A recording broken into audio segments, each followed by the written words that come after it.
Bonjour, mesdames et messieurs, bon réveil, bienvenue dans ce 6h30. La question de l'emploi jeune, une fois de plus évoquée en Conseil des ministres hier mercredi. Cette fois, le gouvernement fait le bilan 2016 du programme des travaux à haute intensité de main-d'œuvre TIMO. Près de 4000 jeunes en ont bénéficié. Autre point évoqué lors de ce conseil, l'épidémie de dengue survenue dans le district sanitaire de Cocody-Bingerville. Un seul cas détecté pour le moment, mais le gouvernement rassure les populations que toutes les mesures pour circonscrire une éventuelle propagation de cette maladie sont prises. À présent, direction l'Assemblée nationale où a eu lieu une séance d'information parlementaire en présence de notre reporter Michel Digré. Les parlementaires ivoiriens sont assujettis à l'obligation de déclaration de leur patrimoine tel que mentionné à l'article 5 de l'ordonnance du 20 septembre 2013. La loi est impersonnelle et s'applique même à ceux qui la votent, mais cette fois, elle fait grincer des dents. Moi, je parle de moi qui suis femme d'affaires. Ça, vraiment, c'est compliqué, hein? Le secrétaire général de la Haute Autorité pour la bonne gouvernance lève des équivoques. Pourquoi les députés sont-ils soumis à la déclaration de patrimoine? Selon la Banque mondiale, la corruption est le fait d'utiliser sa position de responsable d'un service public à son bénéfice personnel. Elle peut prendre la forme notamment de conflits d'intérêts, de trafic d'influence ou même d'abus de fonction. C'est dans cette perspective que les députés, qui bien que ne gérant pas de deniers publics, sont invités à déclarer leur patrimoine conformément à l'article 5 de l'ordonnance 2013-660. Des explications qui finissent par convaincre les uns et les autres. Nous votons les lois. La charité bien ordonnée commence par soi-même. On doit déclarer nos biens. Ce qu'ils ont expliqué, il faut avoir un minimum de valeur morale. Et ce que nous pourrions dire en tant que députés, c'est que nous devons monter l'exemple.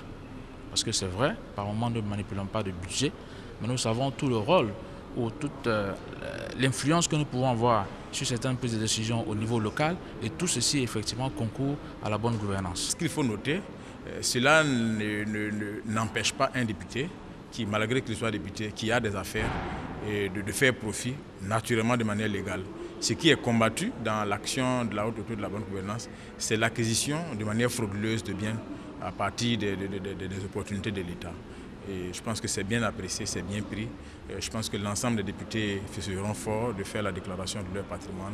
Au cours de la dernière législature, seulement 109 députés sur 250 ont déclaré leurs biens, soit un taux de déclaration de 61%. Reportage signé Michel Digré. Environ 30 tonnes de médicaments saisis hier matin dans le plus grand marché à ciel ouvert de médicaments illicites. C'est à Adjamé Roxy, ici même à Abidjan. Une opération surprise menée par des unités de la police nationale et de la gendarmerie. Une opération menée à la demande du ministère de la Santé et de l'Hygiène publique. Christelle Menant. L'opération a été montée en 24 heures dans le plus grand secret. Effet de surprise oblige pour garantir son succès. Dès 4 heures ce matin, 400 hommes sont mobilisés sur le parvis du district de police d'Adjamé. Ils sont de la gendarmerie et de toutes les unités de la police nationale. À 5 heures du matin, toute la zone de Roxy est bouclée. L'opération, menée à la demande du ministère de la Santé publique, est pilotée par le Cotramed et le commissaire du district de police d'Adjamé. 6h30. Ouverture des boxes de stockage de la plus vieille pharmacie de médicaments falsifiés, illicites et contrefaits à Abidjan. Ces genres de médicaments, vous voyez, qui sont conservés dans des conditions vraiment qui ne sont pas bien. Il y a la chaleur et autres. Même si ça avait été de bons médicaments au départ, les conditions de conservation dénaturent la qualité de ces médicaments. Et là, c'est des médicaments qui en général sont fabriqués dans des conditions qui ne sont pas connues. Et ça fait beaucoup de mal à la population. Ce matin à Roxy, près de 30 tonnes de médicaments ont été saisis. Mais ce n'est que la partie visible de l'iceberg. Il faut faire vite, saisir le maximum possible de médicaments et veiller sur les indélicats, tenter de dérober les produits ou de s'attaquer aux factions en poste. 13 heures, fin de l'opération. Les 4 camions pleins seront déchargés dans les locaux de la direction de la pharmacie et du médicament. Le temps pour le coordonnateur de nous faire le point de cette opération qui marque la fin de la phase de sensibilisation. Un État ne peut pas rester insensible ou du moins passif face à cette situation. C'est une suite logique dans les actions que mène Madame la ministre de la Santé et de la lutte contre le sida à l'endroit des vendeurs de médicaments de mauvaise qualité. On le fait en guise d'avertissement et on espère qu'elles comprendront le message qui a été lancé. Nous aurions pu procéder à des arrestations. On n'est pas allé jusque-là. Le RFC est un symbole dont nous savons que la lutte, nous ne devons pas la mener seulement à Roxy. Il y a d'autres sites que nous connaissons, que nous allons attaquer bientôt. La sécurité alimentaire en Afrique était au centre d'une conférence internationale les 27 et 28 avril dernier à Antalya, en Turquie. Cette tribune a permis aux représentants des États africains et de la Côte d'Ivoire en particulier d'exposer les stratégies mises en place pour faire de la sécurité alimentaire une priorité. Les ministres Kobena Nkwasi Adjoumani et Mamadou Sangafoa étaient à cette tribune où ils ont présenté à cet effet le PENIA, qui est le Programme national d'investissement agricole. Herman Guivet, reportage. Partenariat Afrique-Turquie pour assurer une sécurité alimentaire à toutes les populations. La Côte d'Ivoire représentée au forum d'Antalya par les ministres Kobena Nkwasi Adjoumani et Sangafoa Coulibaly. Ils ont présenté les défis autant que les potentialités agricoles de notre pays, avant de préciser qu'en Côte d'Ivoire, l'insécurité alimentaire est plus un problème d'accessibilité aux denrées alimentaires qu'un problème de disponibilité.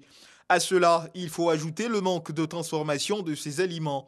Comme solution, un plan stratégique de développement de l'élevage, de la pêche et de l'agriculture qui découle du PENIA. La mise en œuvre de ce plan d'un coût global de 331 milliards de francs CFA nécessite surtout des investissements privés sous forme d'investissements directs ou de partenariats. Pour mon pays, qui est le premier pays producteur de cacao, nous ne transformons que 35% de cette matière sur place. Nous considérons que dans le cadre d'un dialogue privé-privé ou public-privé, nous pourrons améliorer la transformation de ce produit et bien sûr sa consommation à travers le monde. En sa qualité de président de la conférence des ministres de l'Agriculture, Région Afrique pour la FAO, Mamadou Sangafoa Coulibaly a sollicité l'appui de la Turquie à l'Afrique face au changement climatique. En marge de ce rendez-vous agricole, le ministre Kobena Nkwasi Adjoumani a signé un mémorandum d'entente avec son homologue turc. Ce mémorandum ouvre désormais la voie à une coopération ivoiro-turque privilégiée dans le domaine des ressources animales et halieutiques. Ici, en Côte d'Ivoire, après l'acquisition de 117 nouveaux autobus il y a bientôt un mois, la Sotra vient d'en recevoir 40 autres. Les autorités invitent les transporteurs et clients de la Société des transports abidjanais à adopter un comportement citoyen relativement à l'utilisation de ces autobus. Francis Boifo. De nouveaux autobus à la Sotra, 40 au total, pour porter le nombre à 157 en moins d'un mois sur les 504 dans la société d'ici à fin juin. Le gouvernement entend renforcer les capacités de la société d'État pour assurer la mobilité des Abidjanais. Il exige des responsables de la Sotra un entretien régulier des autobus. Nous avons pris toutes les dispositions pour prendre soin de ces autobus. Seulement, je voudrais demander aux usagers de la route, d'abord les taximètres, les conducteurs des Gbaka, de prendre soin de nos véhicules parce que souvent ils ont des conduites qui mettent en difficulté nos conducteurs. Ils accrochent souvent nos véhicules pour les immobiliser. Pour les clients, je demanderais de ne pas écrire dans les autobus, de monter tranquillement dans les autobus, d'éviter de casser les pare-brises pour entrer par les fenêtres. Parce que la Sotra est un bien commun, dira le ministre des Transports, engagé à créer les conditions techniques pour une Sotra moderne et modèle.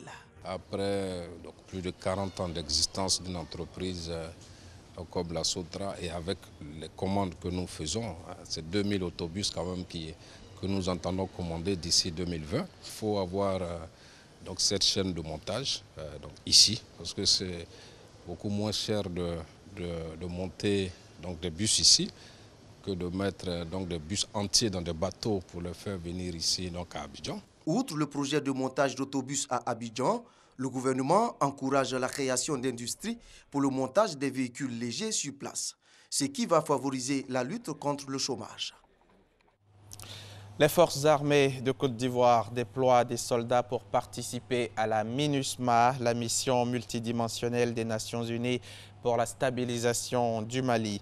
La première compagnie de protection MINUSMA, forte de 150 militaires provenant de diverses unités de l'armée de terre, iront dès ce jeudi même rejoindre les autres détachements du pays, donc pays contributeurs de troupes au Mali. Ces soldats ivoiriens ont été présentés à la place d'armes de l'état-major général des armées en présence du chef d'état-major général des armées, Touré Sékou. Abou Sanogo. La Côte d'Ivoire hisse son armée au standard des normes onusiennes. Elle affirme la présence de ses militaires sur le théâtre d'opérations extérieures. Les forces armées ivoiriennes déploient la première compagnie de protection à la MINUSMA, la mission multidimensionnelle intégrée des Nations Unies pour la stabilisation du Mali. 150 militaires, dont 3 filles, fruits d'une sélection rigoureuse, la composent. Ils iront rejoindre les autres détachements de pays contributeurs de troupes déjà déployés au Mali. L'engagement de ce détachement opérationnel en mission extérieure démontre, selon le chef d'état-major général des armées, du retour de l'armée ivoirienne sur la scène internationale.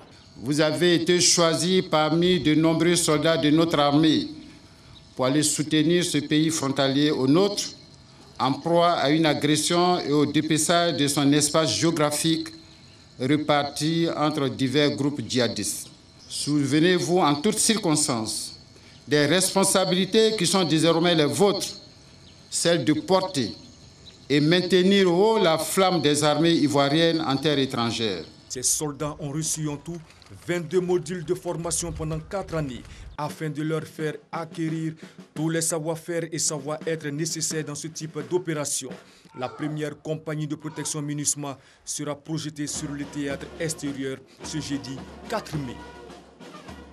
L'actualité internationale en bref. À Tombouctou, le camp de la mission de l'ONU au Mali a été attaqué à l'arme lourde hier mercredi. Une personne qui reste à identifier a été tuée et 9 casques bleus ont été blessés. Le procès du dernier gouvernement Blaise Compaoré reprend ce jeudi matin 4 mai devant la Haute Cour de justice à Ouagadougou. Ouvert il y a une semaine, le procès avait aussitôt été renvoyé. Jeudi dernier, 25 anciens ministres se sont présentés. 6 ministres qui vivent en exil seront jugés par contumace, à commencer par l'ex-président qui est jugé en tant qu'ancien ministre de la Défense et qui a pris la nationalité ivoirienne. Ils sont poursuivis pour complicité d'homicide volontaire et complicité de coups et blessures volontaires. Ils sont jugés pour leur implication présumée dans la répression de l'insurrection populaire d'octobre 2014 qui avait conduit à la chute du régime. En Somalie, le ministre des Travaux publics et de la Reconstruction, Abbas Abdoulaye Cheikh Siraji, a été tué par balle hier, mercredi 3 mai à Mogadiscio. Un drame a priori accidentel. Le véhicule pick-up du jeune ministre en poste depuis le 4 avril dernier aurait été pris pour cible accidentellement par la garde rapprochée d'un autre responsable du gouvernement. Et puis pour terminer, la confrontation tant attendue a bien eu lieu. Le traditionnel débat télévisé de l'entre-deux tours de la présidentielle française s'est tenu hier mercredi à Paris. Sommet de convaincre les indécis et les abstentionnistes pour remporter l'élection de dimanche. Emmanuel Macron et Marine Le Pen se sont livrés un duel féroce, voire violent, durant un peu plus de 2 heures et demie. Bonne journée sur RTI.